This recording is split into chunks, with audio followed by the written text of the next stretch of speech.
Today, we are charting a course through the, let's say, highly ambitious world of Bluesky. It's the decentralized social platform that, started as this very idealistic side project inside Twitter and has since just exploded into a massive force. Yeah, massive force is right. Some people are now calling it the most viable blueprint for a total takeover of the social internet. That's a huge claim. It is. And you've handed us a pretty dense stack of material here. We've got everything from the inner workings of their AT protocol to some really sharp political critiques about its user base.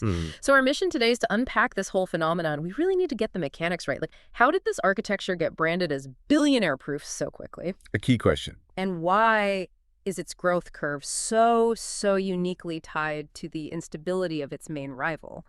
And then I think this is the most fascinating part, is a platform that was engineered to fight toxicity and polarization. Is it just creating a new, maybe equally homogenous echo chamber? That tension right there, that's the heartbeat of this entire story. The structural promise versus, the cultural reality that's emerging. Just for a baseline, what is Bluesky officially? Officially, it's an American microblogging service. It's owned by a company called Bluesky Social, PBC, which operates as a benefit corporation. And the app itself is the main sort of reference implementation of something called the Authenticated Transfer Protocol, or AT protocol. Okay, so it's built on this really fascinating technical foundation we'll get into. It is. And its political relevance is just underscored by this explosive growth. I mean, the figures we're looking at from late 2025, they show the platform has surged to over 40 million registered users. 40 million. I mean, that puts it way, way past the hobbyist stage. Yeah. This is a major player now. And the demographic profile here is crucial. The sources you gave us make it very clear that the site's culture was set really early on, making it notably popular among left-wing and liberal users. This ideological tilt isn't just an accident. It's a fundamental feature of the platform's current landscape. Which perfectly frames the challenge, right? The system was explicitly built on the premise of user choice, of resisting the kind of centralization that created the highly polarized climate on platforms like X. Yes. So the big question is, can its sophisticated decentralized design actually resist that fundamental human tendency we have toward, tribalism and ideological sorting? Or is it just destined to become the next generation's technically superior, high-tech, left-leaning bubble? That's what we need to dive into. So to really get the scope of Bluesky's ambition, we have to go back to 2019. Right, when the whole project was born out of this this profound disillusionment with the centralized model. Jack Dorsey, who was the CEO of Twitter back then, he basically recognized that their own system was in a state of terminal crisis. And the sources frame that crisis as this impossible balancing act. The content moderation problem that's just inherent in any monolithic platform model. It was, a failure of corporate governance on a global scale. That's the key. It was a no-win scenario. Centralized platforms were just perpetually stuck. They were getting excoriated for being too lenient, letting hate speech and misinformation just run wild. Right. And then at the same time, they were criticized for being too censorious, for suppressing what a lot of people viewed as legitimate free speech. It's a conflict that's really rooted in control, isn't it? You have this one single corporate entity, a tiny group of executives, making what are effectively global speech policies for billions of users. And that was never going to be sustainable. So the inspiration for a fix, according to the sources, came from this really seminal essay called Protocols, Not Platforms. Okay, and what was the core idea there? The insight was that you can't solve a technical problem with policy. The solution wasn't better corporate guidelines or a smarter appeals process. It was fundamentally different technology underneath it all. So get the platform out of the arbiter role. Exactly. The proposed solution was protocols. Protocols that would let individual users choose their own curation services and filter content according to their own tolerances. And that's the intellectual genesis right there. Separate the raw data, the speech, from the curated feeds, the reach. Dorsey announced the Bluesky initiative shortly after that, back in 2019, but it seems like it was pretty clear that a revolutionary project like this couldn't really survive if it was trapped inside the culture of the big incumbent. Absolutely not. So by October 2021, the project incorporates as the independent Bluesky Social. And the CEO, Jay Graber, she explained that being independent was crucial because Twitter already had what she called very entrenched existing incentives. Incentives that lead to platform decay. The very incentives that lead to platform decay. They needed a blank slate, free from the DNA of that ad-driven centralization model. And this commitment to a non-traditional path, it's reflected right in their legal structure. They incorporated as a benefit corporation, a PVC, in February 2022. Now, for listeners, you might see this term and think it's just jargon. What does that actually mean for their core mission? Yeah, and it's a really critical distinction. It goes right back to that idea of resisting corporate decay. A standard corporation, its main fiduciary duty is almost exclusively to maximize shareholder profit, full stop. Right. A benefit corporation, on the other hand, is legally required to balance the interests of its shareholders with a specific public benefit goal. And in Bluesky's case, that goal is to drive the adoption of open, decentralized public conversation technologies. So the legal structure itself is designed to stop them from sacrificing the long-term health of the protocol for, say, a short-term profit bump from a terrible feature. Exactly. They are structurally required to prioritize the public good of decentralization over just making a quick buck. Now, Twitter initially gave them $13 million in seed funding, so they saw the potential. They did. But the real catalyst for separation was external chaos. The defining break came in 2022 when Elon Musk acquired Twitter. And that moment of acquisition, that shift from a publicly traded company to this privately controlled entity with highly unstable leadership, that provided the ultimate real-world proof of concept for why you needed Bluesky in the first place. It was the perfect external validation. It showed that decentralized infrastructure wasn't just some niche tech philosophy. It was necessary. It functioned, as the sources put it, as critical infrastructure insurance. Insurance, that's a good word for it. Yeah. When the centralized service became fundamentally unpredictable, when its core features, its moderation, its API access were changing on a daily basis, the alternative suddenly became essential for a lot of people, especially journalists and academics who really rely on these networks for their public work. And that independence was finally cemented when Jack Dorsey left the Bluesky social board in May of 2024. The project was officially free of its parent. So if the crisis of centralization was the problem, the new paradigm they're building is one defined by open architecture. Jay Graeber always emphasizes this goal of making social media more like the web. Not a series of gated gardens. Exactly. A truly interoperable space. A focus is relentlessly on user choice and developer freedom. And if we go back to that idea of platform decay, what we often call enshittification. Right, the degradation of service for profit. How does the protocol specifically architect itself to fight that financial gravity? Yeah, what's the mechanism? Well, the design principle is simple, but it's radical. It's resilience through decentralization.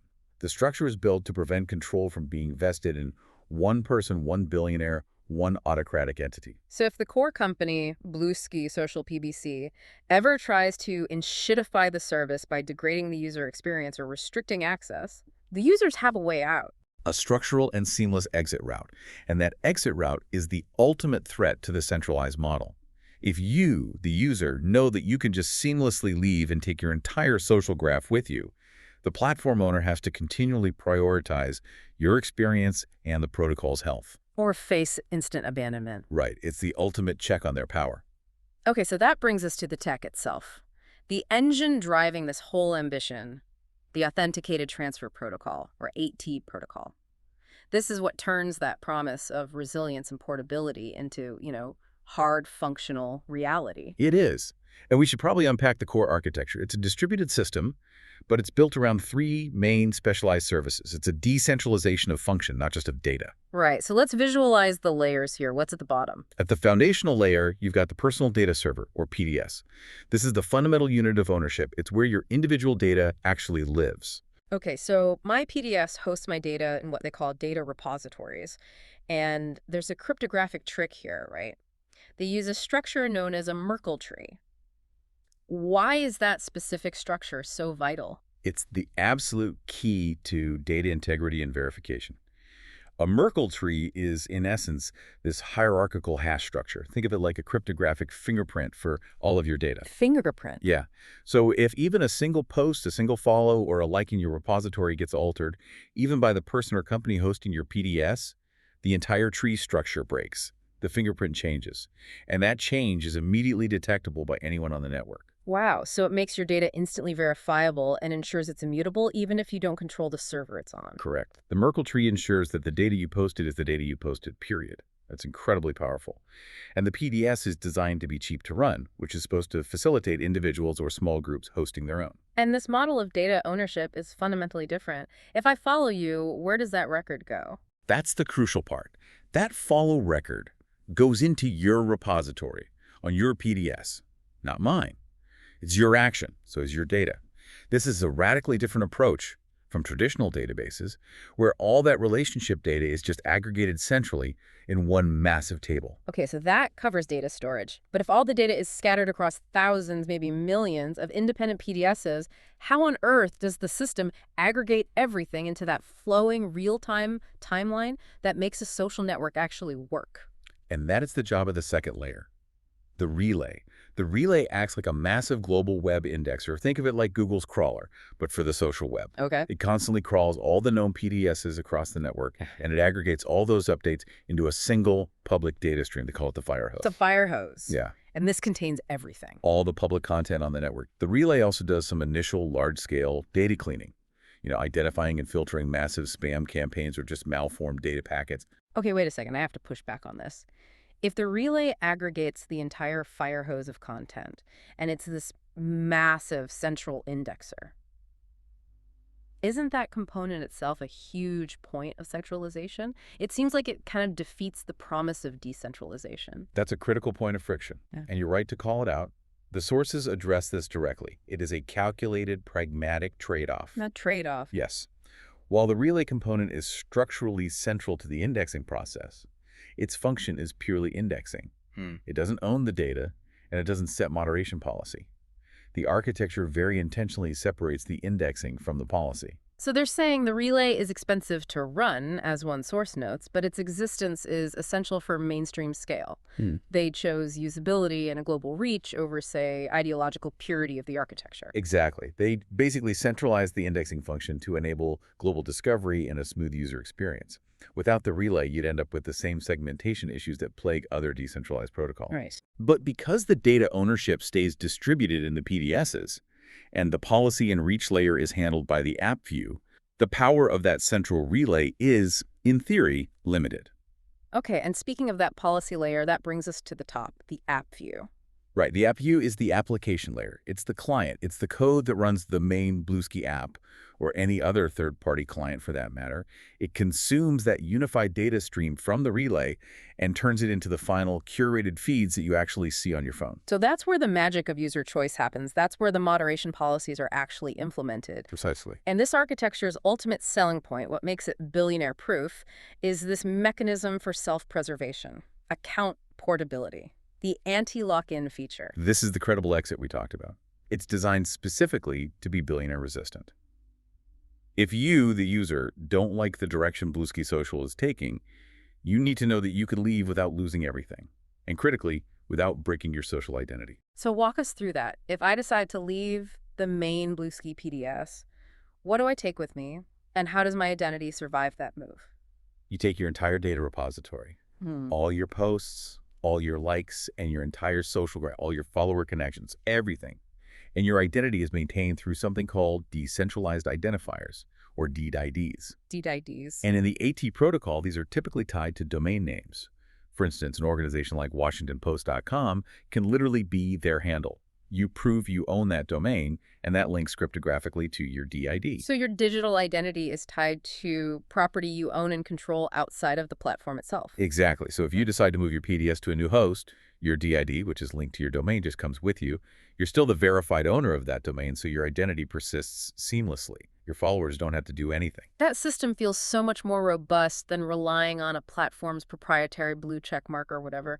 It makes your social presence a verifiable extension of your real-world identity, at least if you have a domain name. And many major outlets, like the Washington Post and the New York Times, already use these domain-based handles.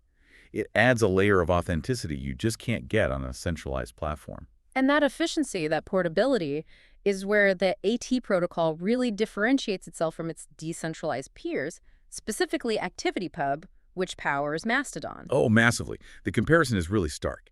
ActivityPub is highly distributed, but that distribution comes at a huge cost to the user experience and global reach. How so? ActivityPub relies on what's called message passing between thousands of individual server instances. The problem with that is network segmentation. A user on one server only sees content and replies that their specific server instance has received or knows about. So it's siloed. The sources mentioned that when you're viewing a thread on Mastodon, you might actually see a different set of replies depending on which instance you're logged into. Exactly. That makes comprehensive search basically impossible, and it makes global discovery really brittle and unreliable.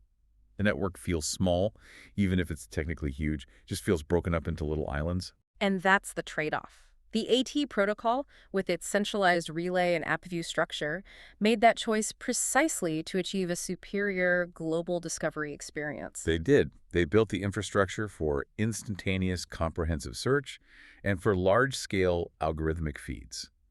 These are features that are just non-negotiable if you want to achieve true mainstream scale and compete with incumbents like X. It's a kind of decentralization that's focused on the outcomes, not just on the purity of the architecture. Okay, now that we understand the tech, let's look at the impact. The timing of Bluesky's massive growth is just so intrinsically linked to the instability of its predecessor. And the developers even have a fantastic term for their biggest growth catalysts. They do. Elon Musk events, or EEs. It's it's sort of tongue-in-cheek acknowledgement that the chaos at the centralized incumbent is the most effective driver of adoption for the decentralized alternative. It's incredible marketing they don't even have to pay for. Pretty much. So the platform launched as invitation only in February 2023, and by the public launch in early 2024, it was already at 3 million users. But the EMEs are what injected the real velocity. We should look at some specific examples of the chaos that triggered these surges. Yeah, the sources highlight several key moments in 2024 that created these sudden, massive migrations. Take August 2024. X gets blocked in Brazil due to these ongoing disputes with the government and policy noncompliance. And what happens? Bluesky gains over 4 million users in under 2 weeks. It demonstrated its function as this global safety valve. Yeah. When one door closes, another one immediately opens. And then the internal policy changes at X provided even more validation. In October 2024, X made some really controversial changes to its core features. Specifically, they limited or even removed the block feature for certain accounts, and they updated their terms of service to allow for much more aggressive AI training on user data. And those two actions were perfect triggers. The perceived erosion of user safety controls with the block feature and the monetization of user data without clear consent for AI training. People felt like they were losing control. They did. And over 1.2 million users joined Bluesky in just 2 days. Users were signaling very clearly that they were tired of being the product. And the single biggest surge, it seems, was tied directly to high-stakes political events. The sources say that after the contentious U.S. election in November 2024, traffic surged by 500%. That's right. That event pushed Bluesky past 20 million users that month. It tripled its user base in just 3 months. This exodus, as people called it, was driven primarily by users seeking a more stable, more predictable environment for political and professional commentary. Away from what they perceived as X's rapidly declining moderation standards and, well, increasing bias. Precisely. And they're not just registering accounts and leaving, they are engaging. The average visit duration, according to that late 2025 data, is 10 minutes and 35 seconds. That is serious stickiness that's comparable to established giants. And that stickiness is nurtured by the early community culture. The demographics show a platform with really high U.S. market relevance. Over 42% of visitors are American, and a strong skew toward a younger audience. 57% are under 35. And those early adopter communities, you mentioned them before, Black communities, artists, left-wing political groups, transgender users, sex workers, furry communities, they were instrumental in establishing the culture from day one. Yes. The COO, Rose Wang, noted that there was an active effort to develop and nurture a set of power users from these early groups. The idea was that they would help evangelize and reinforce the culture. So this wasn't accidental. It was a conscious effort to establish a specific set of cultural norms that were, notably progressive, diverse, and generally anti-centralization. Right. And that left-leaning baseline was then amplified by the huge influx of news influencers who fled X after the 2024 election. Their share on the platform doubled, basically. It about doubled in the immediate aftermath. You had prominent journalists and commentators, primarily those with left-leaning viewpoints, all looking for a refuge. This demographic sorting is the inevitable result of the EMEs. People flee instability, and they migrate to the platform whose culture they find most comfortable. And we have to, for the sake of cultural detail, mention the common term for posts, even though the CEO might prefer that we didn't. Right. Despite Jay Graber's, and I quote, vigorous disapproval, Users overwhelmingly call posts skeets. It's a portmanteau of sky and tweets. It's a small detail, but it speaks volumes, doesn't it? It shows that continuity of behavior, that sense of legacy that the platform carries from its predecessor, for better or for worse. It really does. Okay, this is the crux of our deep dive. This is the core question. Can Bluesky's technical architecture, which is designed to solve the problems of centralization, overcome the fundamental human challenge of ideological tribalism? The AT protocol's governance structure tries to solve the moderation crisis by formally separating the two key functions of digital life, speech and reach. This is the big innovation. Let's clarify those layers. We can use a comparison. The speech layer is the permissive base, right? The PDSEs and the fundamental protocol. It's like the foundation of a digital town square where everyone is technically free to speak, publish, post, assuming the content is legal. Exactly. Your data lives there. But the reach layer, on the other hand, is the competitive application layer. This is the app view, the front end you see. And this is where curation happens. This is where moderation is transformed from a top-down corporate mandate into a competitive consumer product. So instead of one global, mysterious, monolithic algorithm that's controlled by a single company, users get this radical algorithmic choice. It creates a true marketplace of feeds. A huge one. The sources cite over 50,000 algorithmic feeds available in the marketplace. And these aren't just, simple reverse chronological timelines. These are algorithms built by independent developers for hyper-specific purposes. Can you give us some concrete examples? How did these feeds functionally differ? Certainly. So you have feeds like Science Posts Only, which is designed to filter for peer-reviewed content and serious academic discussions. Or there's one called Quiet Posters, which deliberately excludes high-volume, potentially inflammatory accounts to highlight more thoughtful, infrequent contributors. So you can choose your signal-to-noise ratio? You can. And crucially, developers can actually monetize these feeds if they get a large following. So there's a structural incentive to build high-quality curation tools that users actually find valuable. And the moderation goes even further than just choosing an algorithm.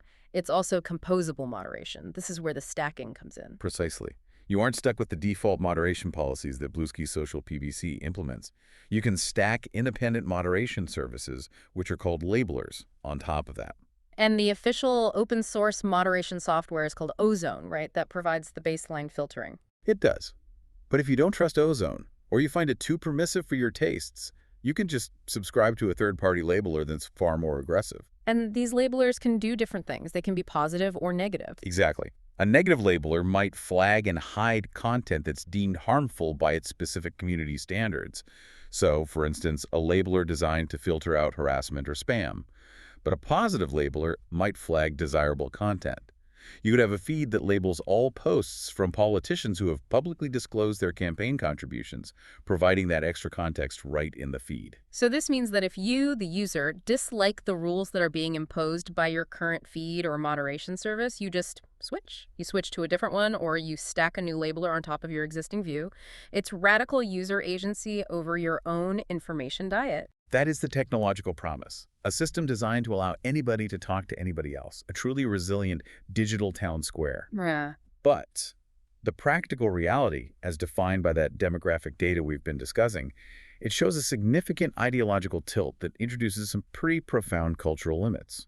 And this is where we have to address the central focus of the sources you provided. The platform is popular among left-wing and liberal users. The single most followed person on Bluesky, as of early 2025, is Congresswoman Alexandria Ocasio-Cortez. She has nearly 2 million followers. And the entire list of top accounts is just heavily populated by left-leaning commentators and media outlets. When you look at that concentration of influence, the Rachel Maddows, the George Takei's, the Stephen Kings of the world, it signals that the platform's culture has settled into a very specific ideological identity. And this homogeneity is what drives the really severe critique we found in the sources, the danger of the political feedback loop. Yes. One columnist asserted that the site is, in effect, devoted to protecting them from the raging reality of divergent opinion, that it's created a delicate biosphere of an alternative reality. The technology allows for pluralism, but the community is choosing ideological comfort. That's the argument. The critique is that the platform has become, and I'm quoting here, not really information so much as a curation of comforting progressive axioms. And this goes beyond just comfort. The sources report accusations that reasonably mainstream opinions attract the ire of the moderators and are soft-censored as intolerance. Now, we have to be impartial here and just report on this critique without endorsing it. But the substance of the claim is that these powerful user tools for filtering, while technically open, are being weaponized by the dominant culture to exclude opinions that are challenging but not necessarily hateful or extremist. And that's the unintended consequence, right, of providing those powerful curation tools. Users will use them to filter out everything that creates friction, which can lead almost inevitably to an ideological echo chamber. And the critique is very specific. This Bluesky bubble hurts liberals and their causes because it undermines meaningful dialogue by insulating them from perspectives they need to understand to function effectively in civic life. So the technology is open. It allows anybody to talk to anybody. That's necessary for a digital town square. But the protocol also allows communities to defederate or to simply use their moderation tools and custom feeds to block entire groups or viewpoints. Which raises the fundamental question. If the political spectrum just constantly self-segregates, with one group retreating to this technically superior progressive ecosystem on Bluesky and the other consolidating around the politically comfortable right-leaning culture of extos that really solve the crisis of content moderation. Or does it just institutionalize polarization? Exactly. We haven't solved polarization. We've just provided two structurally separate but equally closed communications infrastructures. For a proper civic conversation, you need both left and right-wing opinions to be openly debated, provided they avoid extremism and hatred. And Bluesky's technology provides the capability for that debate. But the community's collective choices, the social culture, may be choosing to use those tools for ideological self-segregation instead of pluralism. That structural ability to create closed silos, even inside an open protocol, is the critical risk here. The tools were designed to build a unified platform, but the users might be using them to build ideological cul-de-sacs. Okay, so if we move from the political reality to the strategic ambition, the goal here is just enormous. Jay Graeber's vision is clearly not just about building a successful app, it's for the AT protocol to become the open standard for the social internet. The Bluesky app itself is, in this vision, just one client. The goal of a total takeover is achieved by becoming the underlying utility layer, the equivalent of HTTP for social interaction. And the incentive for third-party developers to build on this is massive because it bypasses the biggest barrier to entry for any new social platform, bootstrapping the network effect. Exactly. If you build an application of the AT protocol today, you immediately get access to the unified social graph and user base. That's that massive pool of 40 million accounts. You don't have to spend years begging users to sign up and recreate their follower list.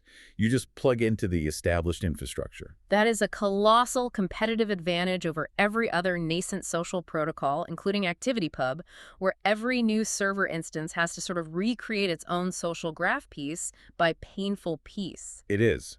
And this incentive is already driving rapid ecosystem development. We're seeing developers build all these specialized independent apps that use the AT protocol backbone. Yeah, we're seeing this diversification happen really quickly across different media types. For example, Flashes is emerging as a kind of Instagram analog for photos. Right, and Skylight is being positioned as a TikTok analog focused on short-form video. Plus, you have things like Front Page, which functions as a social news aggregator, something like Hacker News or Reddit.